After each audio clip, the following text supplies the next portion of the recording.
لو انت مؤهل عالي وبتدور على شغل في الامارات، الفيديو ده ليك، هيوفر عليك 3 شهور لف. في مشاكل بالنسبه للاقامات وفي رفض بالنسبه للاقامات عشان انت مش بتعمل الخطوات صح. دلوقتي الاقامات شغاله للمؤهلات العليا بنسب كبيره، بس في ناس لحد دلوقتي بتقدم من غير معادله، وناس قدمت معادله عن طريق الفي اف اس وخدت وقت طويل، شهر ونص وشهرين.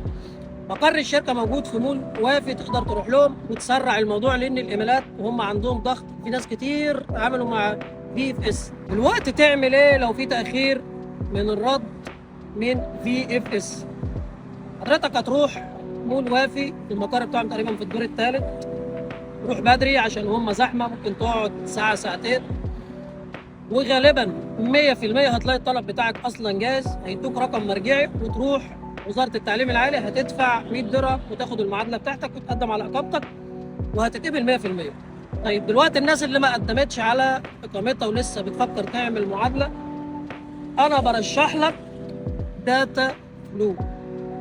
افضل موقع دلوقتي تعمل معادلتك عن طريقه هي داتا فلو. طبعا هي معتمده من وزاره التعليم العالي.